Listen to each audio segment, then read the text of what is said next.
నమస్తే, welcome to our channel. నేను సిరి. So Pushpa 2 నుంచి అయితే మనం ఫస్ట్ సాంగ్ చూసాం కదా, పుష్ప పుష్ప. అండ్ ఇప్పుడు చూసినట్టయితే పుష్ప 2 నుంచి వెళ్ళి కపుల్ వీడియో సాంగ్ అయితే రిలీజ్ అయింది. అండ్ గంట వ్యవధిలోనే అది మిలియన్ వ్యూస్ అయితే దాటేస్తుంది.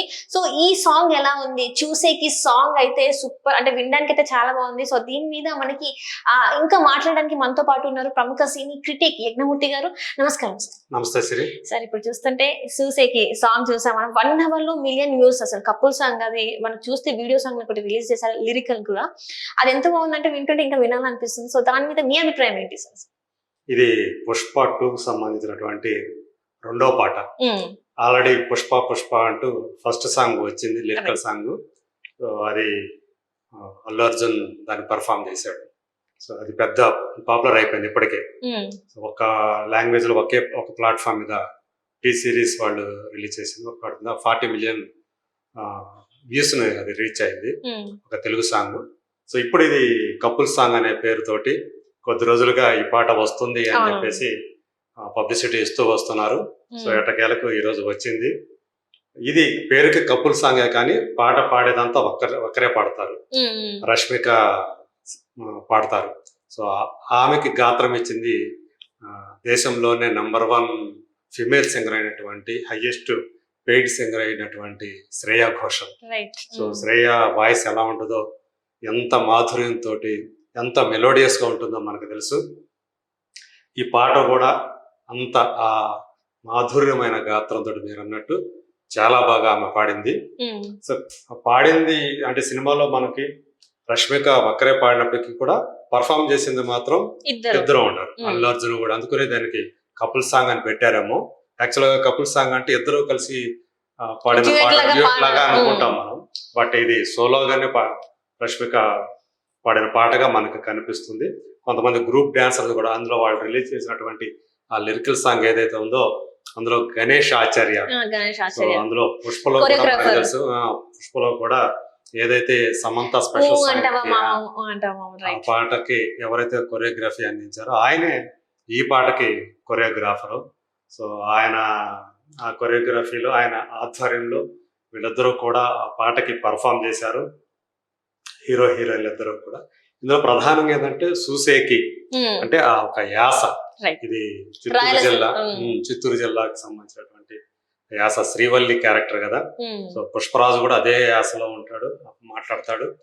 సో ఇందులో చూస్తే అంటే అందరూ కూడా తన పుష్పరాజుని మొరటోడు అనుకుంటారు, కానీ అతను నాకు పసిపిల్లాడు. సో అట్లాగే మొండేడు, ఊరువాడ అందరూ మొండేడు అంటారు, కానీ నాకు మాత్రం మహారాజు. సో అని అట్లా ఆ పాటలో పుష్పరాజు అంటే ఏమిటి, బయటికి కనిపించే పుష్పరాజు ఒక రకం అయితే, కానీ నాకు కనిపించే పుష్పరాజు మరొక రకం అని తన సామి అంటే నా సామి అని పాడుకుంటది కదా మొదటి దాంట్లో కూడా. అది ఎంత పెద్ద హిట్ అయిందో కూడా మనకు తెలుసు ఆ పాట.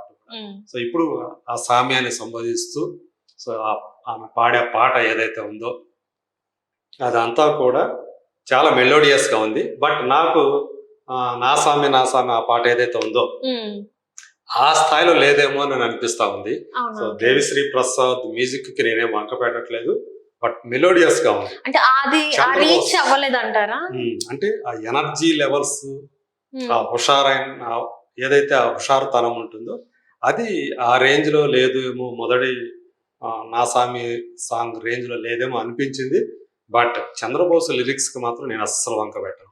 ఎందుకంటే ఇప్పుడున్న లిరిక్ రైటర్స్ లో సాహిత్య పరంగా చంద్రబోసు అగ్రస్థానంలో ఉంటాడని చెప్పొచ్చు. సో చంద్రబోసు కలం నుంచి వచ్చినటువంటి ఈ పాట సాహిత్యం మాత్రం నన్ను బాగా ఆకట్టుకుందని చెప్పాలి. సో అందులో అతని గుణగణాలని వర్ణిస్తూ శ్రీవల్లి పాడే పాట ఇది ఇంకొక వర్షం అని చెప్పాలి.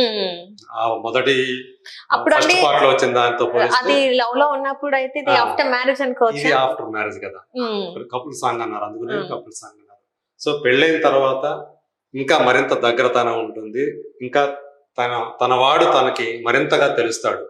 సో అందుగురించి అతను ఏంటి అనేది ఈ పాట ద్వారా చెప్పే ప్రయత్నం చేస్తుంది శ్రీవల్లి. సో సుకుమార్ తనదైన శైలి, అంటే ఒక విలన్ ని కూడా సమాజానికి ఎలాంటి ఉపకారం చేయనట్టు. ఇంకా చెప్పాలంటే స్మగ్లర్ అంటే అపకారే కదా, అవునవును. చట్ట వ్యతిరేక పనులు చేసేవాడే. అలాంటి ఒక ఎర్రచందనం స్మగ్లర్, రెడ్ శాండల్వుడ్ స్మగ్లర్ ని హీరోగా చూపించారు. నిజానికే చెప్పాలంటే సమాజానికి అతను విలన్ లాంటివాడు, కానీ అతన్ని హీరోని చేస్తూ సో ఈ సినిమా పుష్ప పెద్ద హిట్ చేశాడు.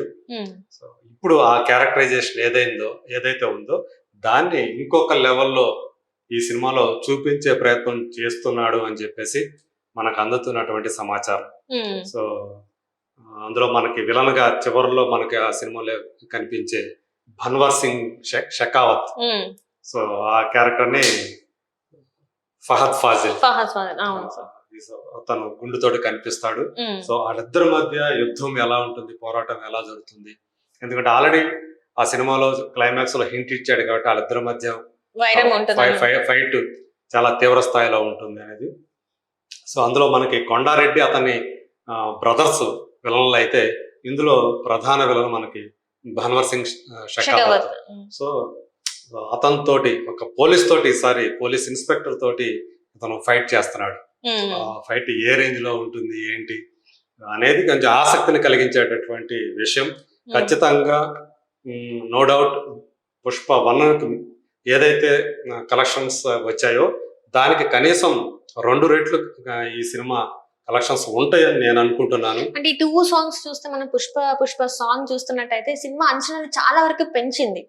అంటే ఏంటంటే అక్కడ ఫస్ట్ లో కూడా చూసాం ఆ సాంగ్ ఎలా ఉంటది మన అల్లు అర్జున్ గారి, అండ్ ఇక్కడ కూడా చూస్తే ఫుల్ హైప్, ఫుల్ ఎనర్జీ. మనం అల్లు అర్జున్ అంటేనే ఎనర్జీ, అసలు మామూలుగా డాన్స్ స్టైల్ చూస్తే చాలా ఎనర్జెటిక్ గా ఉంటది, అండ్ ఇక్కడ అట్లానే ఉంది. కాకపోతే ఇప్పుడు మీరు అన్నారు ఏంటంటే కొంచెం ఆ స్థాయికి వెళ్ళలేదేమో సాంగ్ అని అన్నారు, కానీ చాలా వరకు అయితే జనాల్ని ఆకట్టుకుంటుంది అని చెప్పేసి పరంగా నేను ఓకే, అందులో నేనేం ఆక్షేపించట్లేదు, సాహిత్య పరంగా నేను ఆక్షేపించట్లేదు.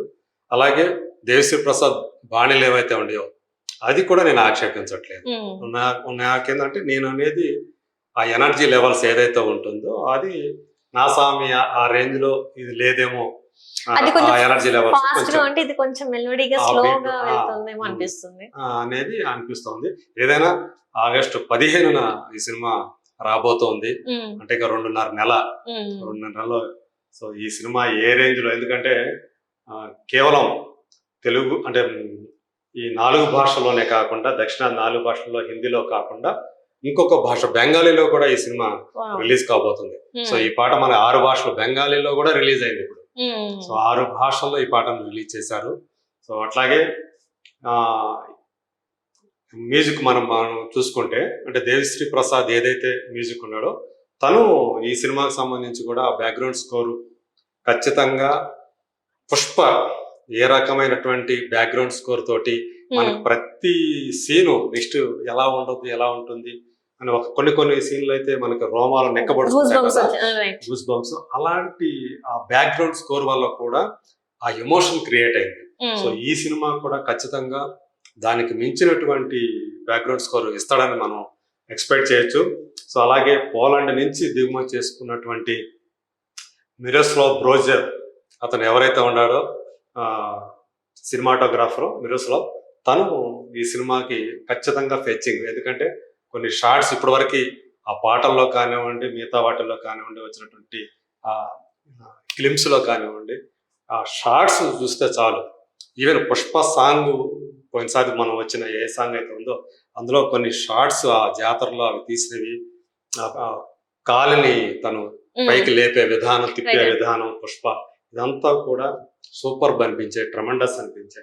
సో ఖచ్చితంగా సినిమాటోగ్రఫీ కూడా ఈ సినిమాకు ఇంకొక పెద్ద ఎసెట్. వీటన్నిటికీ మించి సుకుమార్ స్క్రీన్ ప్లే, అతని సుకుమార్ రైటింగ్ ఈ సినిమాకి ఖచ్చితంగా ఇంకొక స్థాయికి తీసుకెళ్తుంది. సో అతను ఎవరైతే పుష్పరాజ్ అనే ఒక క్యారెక్టర్ ని తను క్రియేట్ చేశాడో, తన బ్రెయిన్ నుంచి వచ్చిందో, కరెక్ట్ గా దానికి ఇంకా మరింత ఎన్హాన్స్ చేస్తూ ఆ పుష్పరాజ్ క్యారెక్టర్ ని పోషించి అల్లు అర్జున్ నేషనల్ ఫిగర్ అయిపోయాడు, నేషనల్ యాక్టర్ అయిపోయాడు, సో నేషనల్ స్టార్ అయిపోయాడు. సో ఇప్పుడు పుష్ప 2 నేరుగా ఒకేసారి హిందీలో కూడా ఆ క్రేజ్ తోటి, మొదట పాటు వితౌట్ క్రేజ్ రిలీజ్ అయింది నార్త్ లో, బట్ ఇప్పుడు చాలా క్రేజ్ తోటి, చాలా హైప్ తోటి రిలీజ్ కాబోతుంది.